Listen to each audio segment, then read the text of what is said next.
Hi, and welcome to another episode of From a Woman to a Leader, a podcast dedicated to discussing women's unique challenges in the tech industry. I'm your host, Limor Bergman-Gross, and this episode is part of Season 3, themed Negotiate Like a Woman. Today, I'm happy to share that we have an amazing guest, Lindsey Witmer Collins. And Lindsey is a software architect, startup investor, and the founder and CEO of WLCM App Studio, a multi-award winning software agency.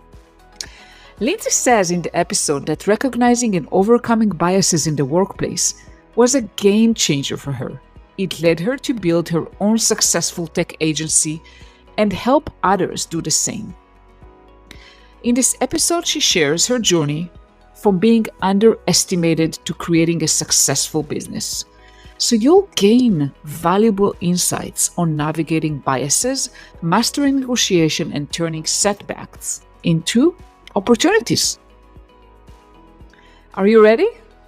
Let's dive in.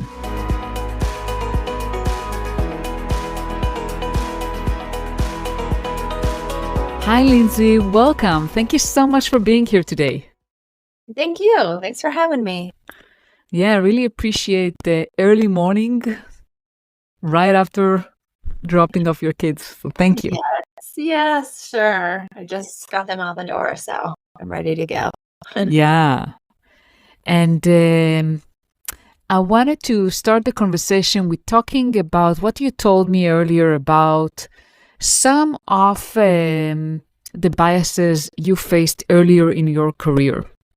And you mentioned that despite you had impressive qualifications and achievements, you're sometimes dismissed or not taken seriously. Can you share some specific examples from your early career?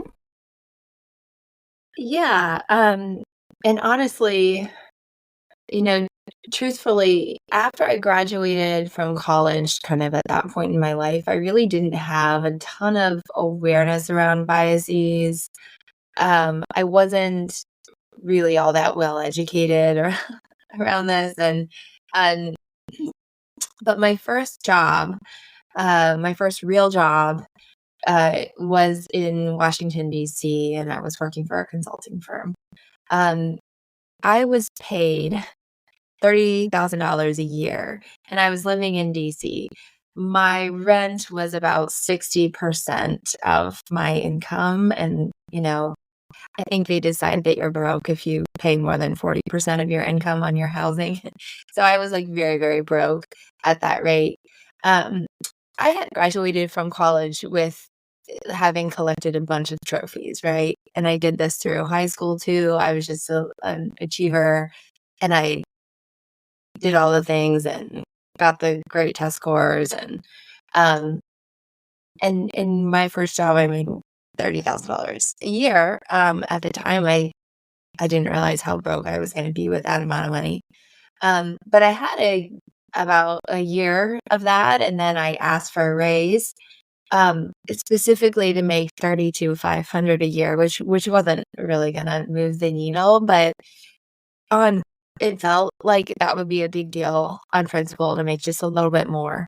And there was a lot of hesitation to give me more money, not from my direct manager who I worked with, but from the owner of the company above that who didn't work with me.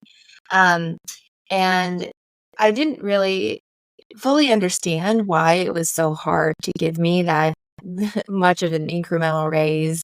But I knew that my manager was really frustrated that she was having a hard time getting this for me. And she gave me the feedback that the owner of the company thought that I was, quote, lightweight, like intellectually, like not very smart. And that really stung to hear, because first of all, it's not true. Like, if you just look at straight test scores, like here it is on paper, like here's, I'm scoring in the top 95% and all this, in analytical writing and, that, like, almost aced that whole part of the test. So there's sort of like these, I could say, oh, I'm smart, but I'm like, hey, I've got the numbers to prove it. And also like this award and that award and da da da. And also I spent 2 years abroad, etc. It didn't really matter. Because the way that I was coming across, which after further reflection, I wore bright colored clothes. I had a big smile on my face. I was really cheerful. And I was kind of little, right? And so, and I'm a woman, obviously. And the owner of this company was also a woman. This like, the patriarchy, like we're all sort of, we're all swimming in the same water, male or female. We hold these biases ourselves, even if we're women. But anyway, it was just, it really stung. And also it was very informative. Like, okay, like basically how to be taken more seriously, how to carry myself to be taken more seriously. And at the same time, is it fair? No. Is it right? No. Is it the world I'm living in? Yes. And also what I decided there, it was so hard to ask someone or to just get permission to make like very low salary. And I'm looking at the trajectory of my career and I'm like, man, if it takes me this long, like I'm never going to be able to build wealth for myself ever. Like this is just not going to work.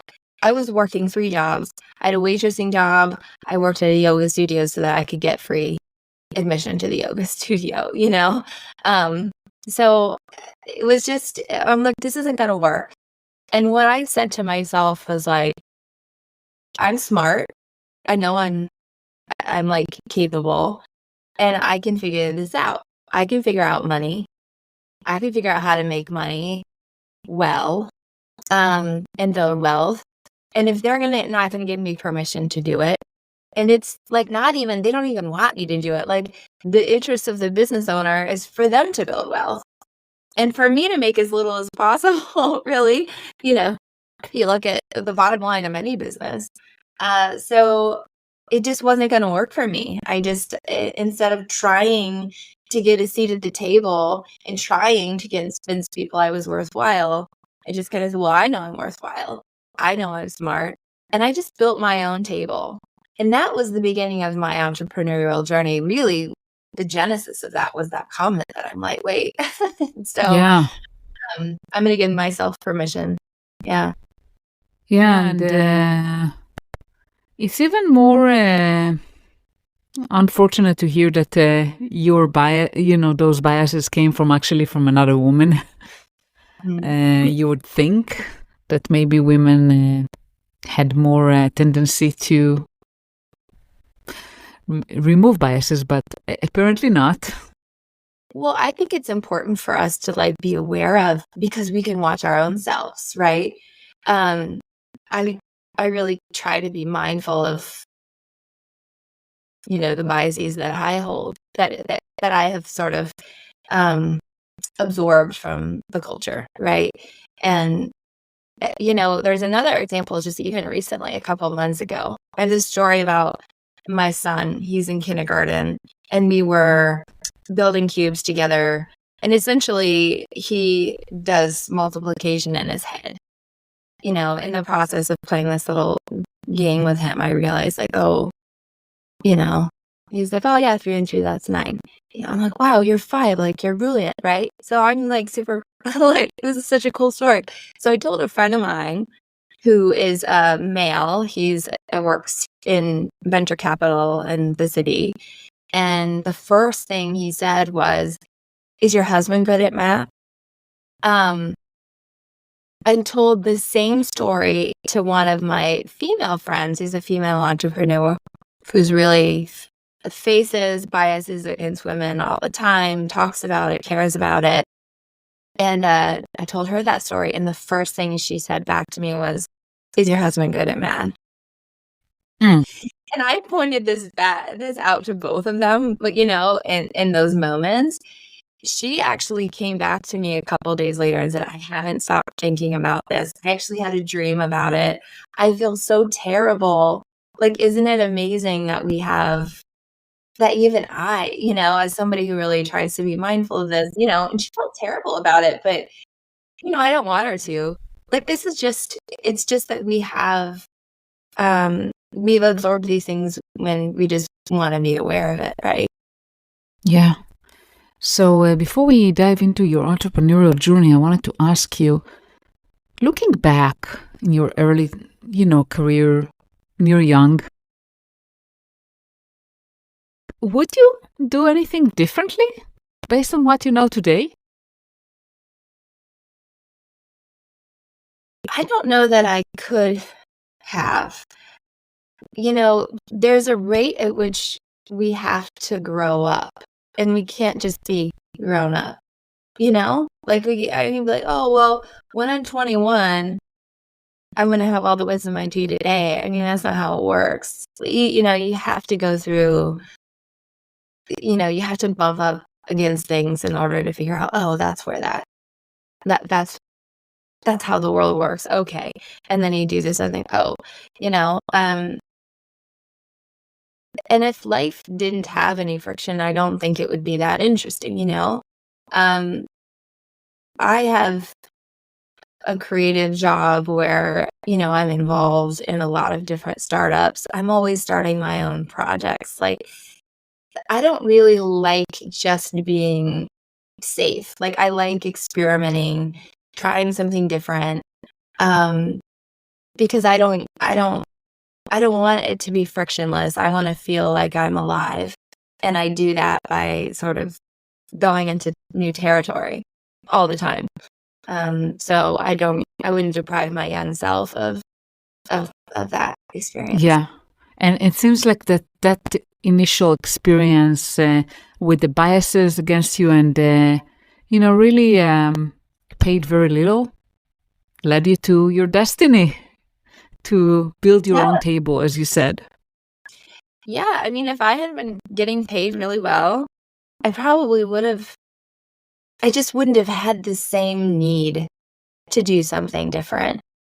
What I would say though, if, in terms of like advice for, somebody who is young entering the workforce, if you're too cheerful, if you really wear really colorful clothes, like not even really colorful, like it's actually super hard to avoid because if you're a woman, it's almost it's almost unavoidable, but I actually felt like I needed to dial down the cheerfulness.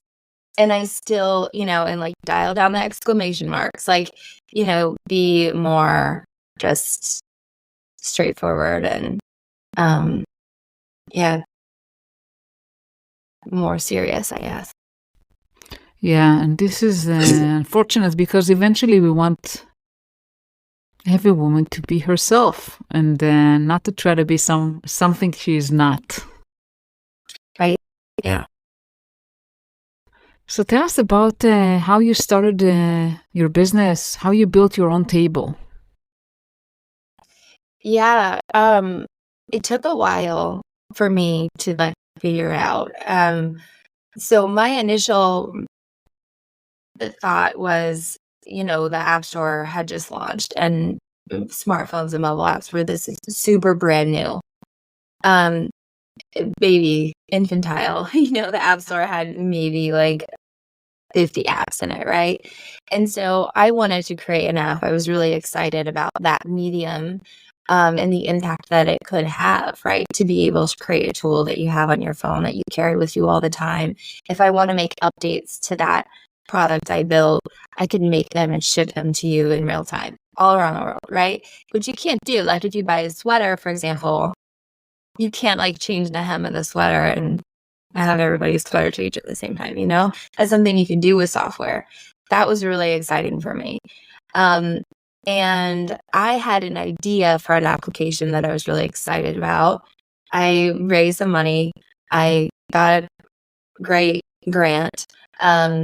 And I just thought, oh, I'm going to hire an agency and they're going to design and build this product for me. And I can just hand over the money and they give me the timeline and I sit back and wait. And then they deliver a perfect product to me. That was my understanding or belief at that time. I'd never done this before. So I hired a company out of New York City. I thought, okay, well, they're definitely legit. And essentially, they sort of made promises for delivery that they didn't meet. Fast forward, it's about 10 months later. I don't have anything. They aren't returning my emails. They have my money. And so I had, made these promises. Obviously this grant organization was expecting a deliverable. I had also sold real estate in the app, advertising real estate, and those people, I was accountable to them to deliver this product. And as somebody who is fairly type A her whole life, who does things on time, who, likes to overachieve, I was in a situation where I wasn't delivering. I was saying I was going to deliver and I wasn't.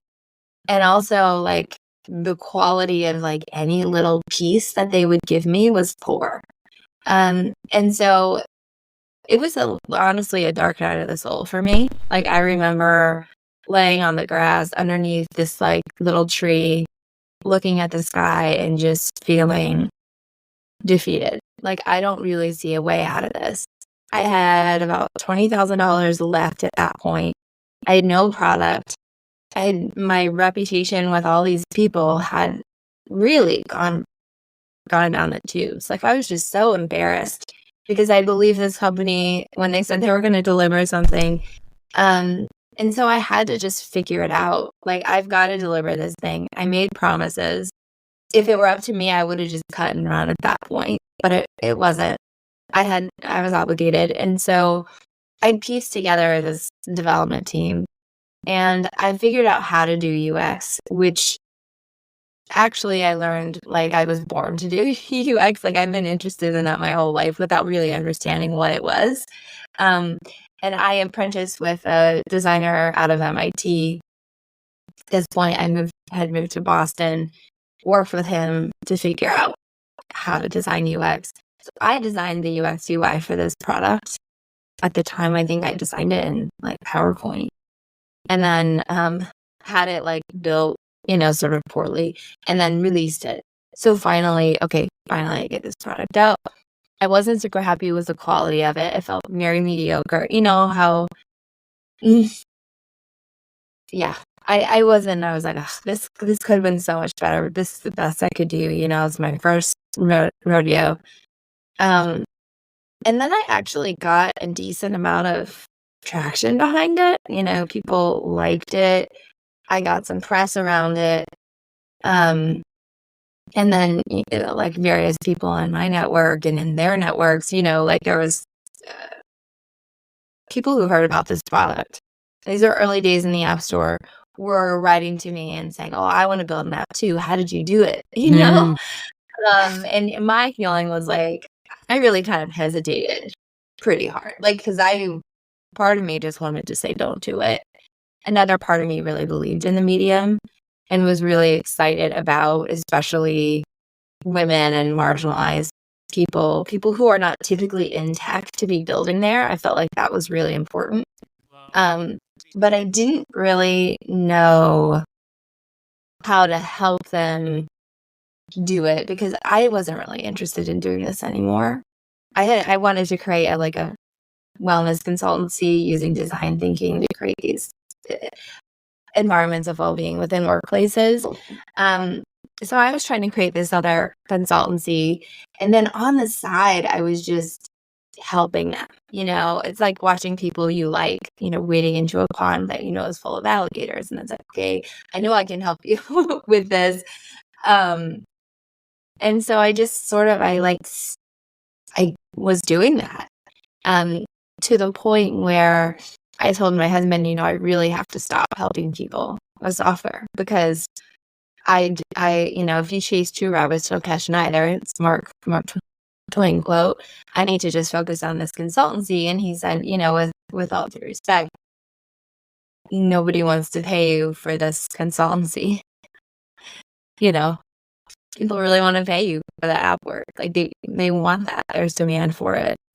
And you're good at it, and it took me a weekend to realign myself in terms of my expectations for my own career. I didn't think of myself as a tech person, and then I was like, hey, all right, fine, I'm all in. So I built a little website, and I just started helping people. Eventually I grew a team, piece by piece, and over 15 years almost, like that's welcome. It's basically build the agency I wished that I had had. So, really getting project management right. Really, I think I'm passionate about helping non-technical founders move into tech and really succeed, and taking that 15 years of experience launching well over 100 products, seeing under the hood of so many startups, just bringing that to bear to advise, to design, to build transparently, to deliver on time. That's what I've been building ever since. I would say I'm accidentally in tech, but here I am. I'm deep now. Yeah. That's an incredible story, and it seems like your life kind of led you to what you're supposed to do, coincidentally, right? I mean, with all your experiences you shared so far, both as your earlier kind of being an employee, and also when you hired that agency and they failed you, kind of led you to what you were supposed to do. Yeah. I mean, it's that, I think it's a Buddhist story. You know that story, good luck, bad luck, nobody knows. It's, I'm not going to do it justice, but essentially it's about this farmer, and he has this great horse, and his son gets injured on the horse, and he says, good luck, bad luck, nobody knows. It's this terrible accident. He said, yeah, good luck, bad luck, nobody knows. And then a war breaks out, and the army comes, and it's going to take his son to war. And he can't because he's injured. Yeah. Okay, good luck, bad luck, nobody knows. And the story goes on and on and on like that. And I think our lives go on and on and on like that. You just never know. This is a huge setback. This feels terrible. I just lost. Who knows? Good luck, bad luck, nobody knows.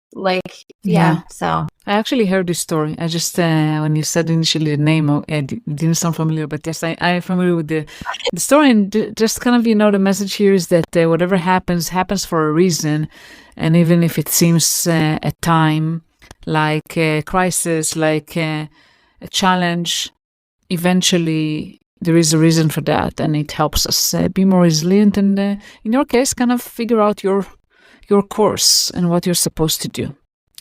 And because we talk about, I want to talk about negotiations here in my third season. That's, my focus is, do you have any kind of tips based on your experience, right? I mean, you started your own business, you raised funds, you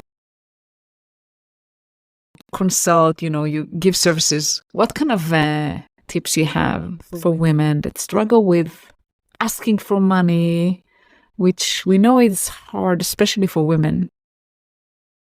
Yeah, I understand why it's hard to ask for more, because you might get rejected, and that feels really bad. And you just,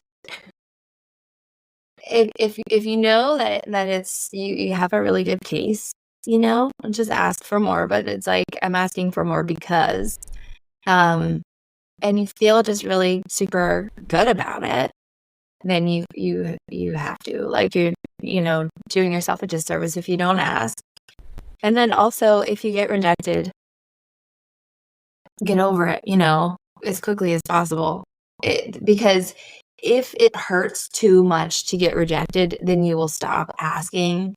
So you want to like practice having that sense of disappointment and then putting it down. This is also another Zen story about walking through this mud puddle, and they pick up this woman and they carry her through and then they put her down. Do you know that story? I don't think so. Well, essentially at the end of it, they're walking a long ways and the one monk says something about the woman and that's really bothering him, and the other one says, well, we put her down 30 minutes. I put her down 30 minutes ago. Why didn't you? Look up that story because I don't know how to tell it exactly right, but it's a Buddhist story about walking through a mud puddle. And like what I always practice is like, how quickly can I put that down? Just like, am I going to carry that pain like for days, or am I going to just let myself really feel it for an hour, maybe two, and then get over it? Like, building resilience will really help so that you can handle more rejection, so that you can make more asks, and just be smart about those asks. I mean, I think for me, I'm now in the opposite situation in the sense that I'm the employer. And so I know what everybody's making and I know what is fair for people to be making.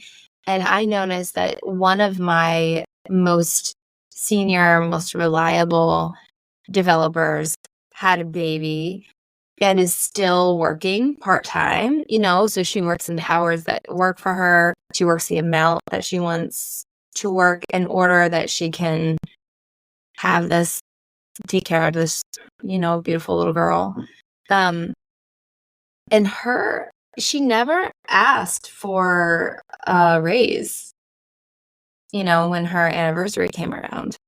And, the men who are at equal or maybe a little bit behind her were always asking for raises. And so it kept getting to the point, this happened twice, where I was like, she's earning less, even though like that's not really fair. And she actually has she actually knows. She's the only person I've met me who knows what everybody makes, because she helps me with these sorts of reports. And she just wouldn't ask me for a raise. So there even like twice where I've given her these giant raises where I'm like, you need to make more because this is what's fair. And she's like, wow, thanks. I'm like, I'm fine with that. Like, if she doesn't want to ask, I'm going to like just give it to her anyway. But, employers are not incentivized to pay you more. In fact, their incentive is to pay you as little as possible and to keep you happy with as little as possible. So, as an employer, I really keep that in mind to make sure that there's equality in pay in my company. If you have a company, do that too. Pay attention to how much the women on your team are making and asking for, and create the equality if she's not pushing for it, So, yeah. I mean, I think like from her perspective, she's like, oh, well, I'm not working full time. And this is like, I'm just grateful that I can work even though I have a baby. Like, this is just really great for me. She just has this way of being like really positive about it, which is great for her, but it just means that also she's getting paid less than her male colleagues, and she seems she's not going to ask for more. So I don't know. I think that's something to think about. Definitely, and I've seen that too as as a people's manager in my career, that men usually are the ones who ask for more money. They also ask for promotions. And women usually shy away from asking anything, pretty much. And I used to be that way as well, to just be a good girl, be quiet, and assume someone will notice and appreciate you and give you what you deserve. But it doesn't work that way. Yeah, I think something that I watch being in Silicon Valley, having a lot of conversations and relationships with tech bros. Like, I'll just use that term, like, Yeah. I think they use that term too, Um, like, it is really true that there is some level among many of them of like, let's make as much money as we can. And we're going to compete around who's making the most. And we're going to status signal all day long. And like, money equates to value. There's like a lot of equates to personal value. And so there's a lot of hunger among them to make more and more and more and more and more. What I find among the women is, and I watch this in myself, is like I have a strong sense of enough. Like, I'm not always trying, like, I'm not trying to be a billionaire.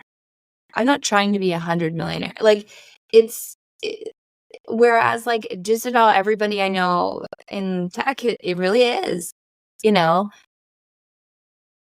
And I think, like, if I think about myself and I think about this, like, for me, once I reach a certain amount of revenue or profit, I start investing. And, I'm like, I don't need that much more money to live my beautiful life. Like, so I'm going to start investing in other people's projects.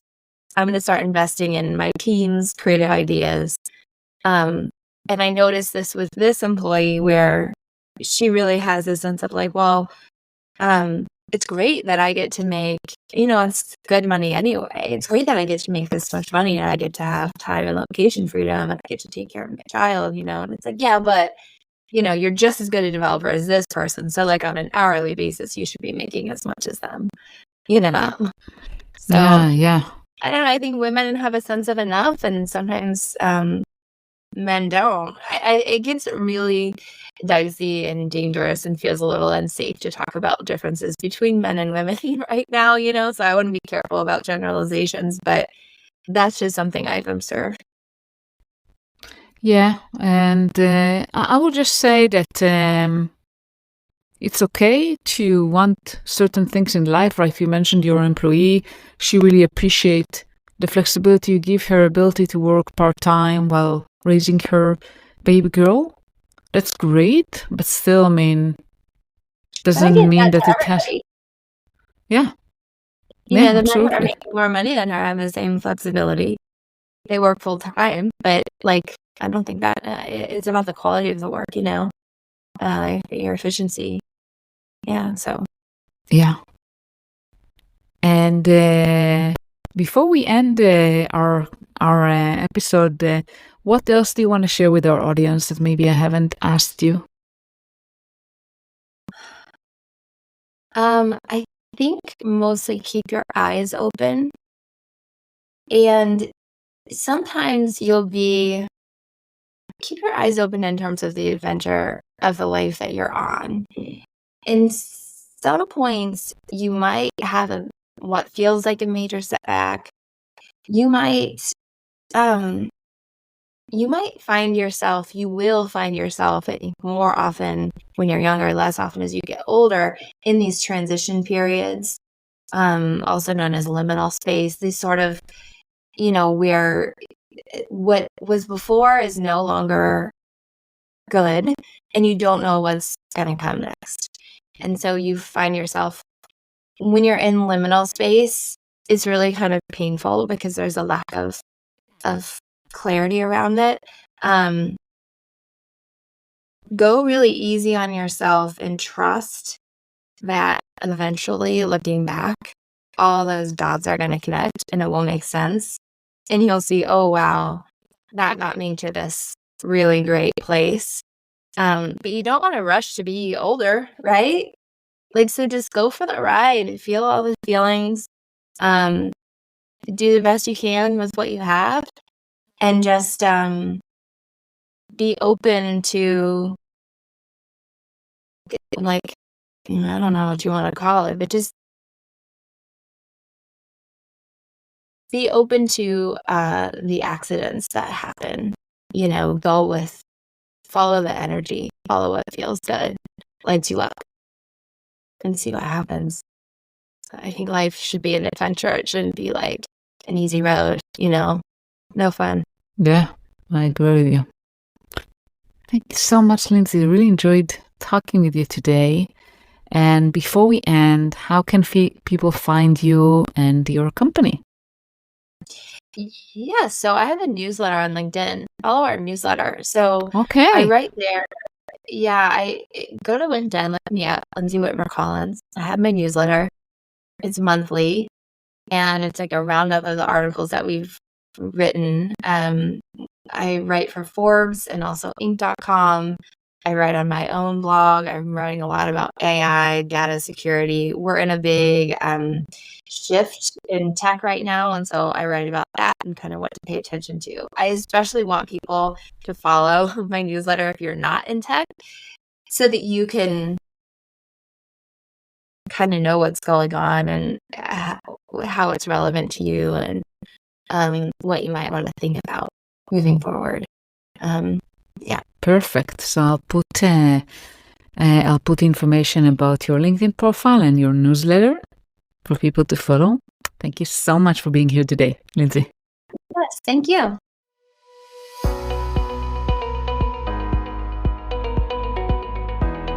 Thank you so much for listening for another episode of From a Woman to a Leader. I hope you enjoyed the conversation I had with Lindsey Witmer Collins. And as always, please share your feedback and what you would like us to cover in future episodes. Before you go, I wanted to share about next week's episode, and I'll be interviewing Barbara Spitzer.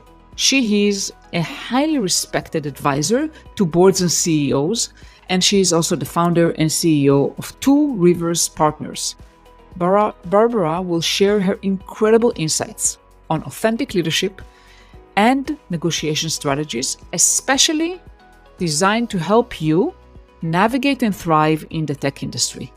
We'll discuss practical tips on advocating for yourself, building strong professional relationships, and the power of self-awareness. You don't want to miss this episode.